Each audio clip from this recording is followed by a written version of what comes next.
जय हिंद साथियों, प्रहरी मुंबई न्यूज़ में जावेद शेख और इस वक्त हमारे साथ कुंडा के जो नज़म हसन समाज सेवी हैं रघुराज प्रताप सिंह के, जिनको भी राजा भैया कहते हैं, उनके खिलाफ इलेक्शन भी लड़ चुके हैं।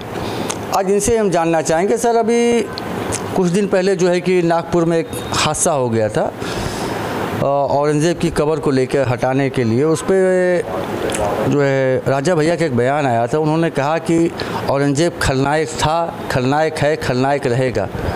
हालांकि करीब करीब उनको जो है इंतकाल हुए करीब 318 साल के करीब लगभग हो गया है। तब से कोई ऐसे मसले नहीं आए थे, लेकिन अब ये मसला आया तो उन पर उनका ये जवाब आया, तो इस पर आप क्या कहेंगे? सबसे पहले आपका चैनल का बोलेंगे, जो आप हक़ की आवाज़ उठाते हैं, चाहे हिंदू या मुसलमान, मतलब एक अच्छी आवाज़ उठाते हैं आप। मैं उनको ये कहना चाह रहा हूँ, विधायक जो हमारे कुंडा के विधानसभा 46 के, ये आए दिन मुसलमानों के खिलाफ़ बोलते रहते हैं। जो कुंडा के मुसलमानों ने बहुत साथ दिया, तब जाके विधायक कई बार बने हैं। और जो बोल रहे हैं वली के बारे में, जो 300 साल पुरानी कब्र, तो एक राजनीति के लोग कर रहे हैं, जो हिंदू के वो उस्काने के लिए। तो हिंदू मुसलमान तो एक हैं, एक रहेंगे। और मैं विधायक से भी कहूँगा माफ़ी मांगे, क्योंकि खलनायक आप बोल रहे हैं, वो एक वली थे, जो इंसाफ परस्त थे, वो जो अपने वालिद साहब को भी कुछ था, कुछ बोले थे, कुछ किए थे, तो उनको भी मतलब कैद खाने में कर दिए थे। वो इंसाफ परस्त थे। तो आप एक विधायक, अच्छे विधायक बने हैं आप। लोग इंसाफ करिए, दोनों को लेके चलिए, आप एक तरफा मत बोलिए। और जो आप सोच रहे हैं ना, मैं आपकी चुनाव आप जीत भी नहीं पाएंगे आप। सर, आपको ऐसा डर नहीं लगता राजा भैया से? क्यों डरे हैं? वो डरे जनता से। जनता हरा दे चाहे जिता दे, और डरता है परवरदिगार से। मुसलमान डरता है तो परवरदिगार। आप उनके खिलाफ इलेक्शन में भी खड़े हुए थे, तो हर आदमी हक है, किसी वो नहीं है, आज़ाद है हिंदुस्तान। और जनता ही तो जिताती है, जनता हीरो बनाती है, जीरो बनाती है। और जो हक वाली बात है, ये हमारे उसमें मना बोले मज़हब के बारे में, मुसलमानों के बारे में, जो मुसलमानों को एक कितना साथ दिया है। कुंडा में सोता भी रहता है तो विधायक बुलाते हैं, तुरंत पहुंच जाते हैं। तो मैं उनसे कुछ करता हूं, विधायक माफ़ी मांगे और बात वापस लें, नहीं तो अब चुनाव जीत नहीं पाएंगे। आपने कहा कि आज़ाद देश, तो अभी ऐसे यूपी में या एमपी में के जो बयान आ रहे हैं कि अगर सड़क पर नमाज़ पढ़ी जाएगी तो उसके लिए FIR होगा और आपका पासपोर्ट कैंसिल कर दिया जाएगा, लाइसेंस कैंसिल, तरह तरह की जो बातें आ रही है। तो क्या आपको नहीं लगता कि जिस तरह से मोदी जी कहते हैं सबका साथ, सबका विकास, सबका विश्वास, तो कहीं ना कहीं इसमें कुछ ऐसा लग रहा है आपको? अरे कुछ नहीं, सियासतबाजी राजनीति है। यहाँ हिंदू मुसलमान सब एक हैं। एक विकास के बारे में नहीं सोच, उनको छिपाना रहता है। आगे देश के तरक्की के बारे में छिपा रहे हैं, जो देश के तरक्की के बारे में सोचिए, राजनीति कर रहे हैं। अब जब भी बताइए, आपका नाम है वो हर प्रोग्राम आप करते हैं 20 रोड पे, आपका नाम है कोई भी पूजा पाठ या कुछ निकलता है, DJ बन के निकलता है, तो कोई इतराज़ नहीं होता मुसलमान। कुंभ के मेले में देखिए, अब मस्जिद तक खोल दिए।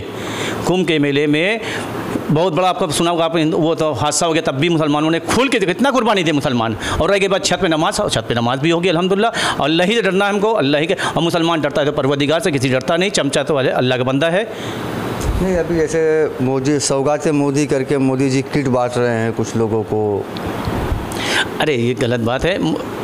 और ये बांटने मतलब ये मतलब राजनीति अपनी सीख रहे हैं। और जब भी जरूरत पड़ती तो मुसलमान दरगाह पर देखिए, ख्वाजा की नमाज में सबसे पहले कौन चंदा चढ़ाता है? ये प्रधानमंत्री चढ़ाते हैं, राष्ट्रपति चढ़ाते हैं। जब जरूरत पड़ती है, जो भी मस्जिद बाहर कौन आते हैं, भैया दुआ कर दीजिए, यही सब नेता आते हैं। तो हम ये सब बकवास जानते हैं भैया। ये तो हिंदू मुस्लिम एक रहेंगे, एकता रहे। आप आगे के बारे में सोचें, देश के बारे में, तरक्की के बारे में सोचें। आपको नहीं लगता कि जो इस तरह की जो बातें आ रही हैं, इससे आने वाले दिनों में जो है कि जो लोगों में जो इस तरह का माहौल बन रहा है, इससे देश, क्या नहीं लगता आपको देश पीछे जाएगा? इससे देश पीछे ले जा रहे हैं। पीछे कहाँ, पीछे ले गए हैं। और जो समझदार हिंदू मुसलमान है, कभी नहीं होगा। और देश के बारे में ये सब राजनीति आज नहीं कल इंशाल्लाह ताला अल्लाह चाहेगा। आज सरकार बनी, कल भी सरकार जाएगी, दूसरी सरकार आएगी, ये चलता रहेगा। हाँ, नमाज इंशाल्लाह ईद की नमाज होगी, होती रहेगी, कोई रोक नहीं सकता अल्लाह चाहेगा। तो अभी से एक वारिस पठान का बयान आया है कि अगर मस्जिद में जगह नहीं मिली तो मैं तो रोड पर ही नमाज़ पढ़ूंगा, मेरे ऊपर केस करके देखो, मेरा लाइसेंस कैंसिल करके देखो। नहीं तो जैसे होती नमाज होगी, एक वो हम लोग ही है जो भाई, उनको भी रोकिए। आप दोनों तरफ देखिए ना, आप भी रोड पे करते हैं 10 दिन पर वो बंडल के बांध देते हैं, तब किसी की तरह नहीं होता। मुसलमान में बताइए कितनी कुर्बानी दे आपको, कितनी कुर्बानियाँ दे मुसलमान। आपकी वजह दरवाज़ा तो खोल दी मस्जिद का, बताइए परिवार में देखिए। अभी से आया है नवरात्रि के ऊपर आया है कि मतलब मीट है, मछली है, अंडा चलेगा सब प्रशासन का डंडा। नहीं कुछ बात नहीं, वो लोग खुद खाते हैं, कम नहीं खाते बताइए? सबसे ज़्यादा उन लोग खाते हैं भाई। चाहिए बंद कराइए, शराब बंद कराइए। जो शराब खाना जो हिंदू चाहे कितना घर बर्बाद हो रहा है उसको बंद कराइए। अब शराब खाना, नशा बंद कराइए, नशा पुत्ती बंद कराइए। जो बच्चे खराब हो रहे हैं, लाइफ खराब हो रही है बच्चों की, उसको बंद कराइए आप।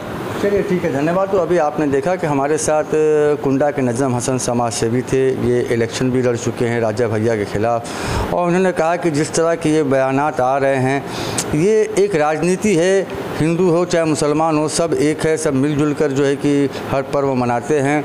और ये जितनी भी है, ये जो इस तरह की बातें लोग कर रहे हैं, ये एक राजनीति के ऊपर निर्भर है। अगर बात करना है तो विकास के ऊपर बात की जाए, देश की उन्नति के लिए बात, किस तरह से हमारा देश आगे जाए। सहयोगी शाहिद शेख के साथ मैं जावेद शेख, प्रहारी मुंबई से, मुंबई मदनपुरा।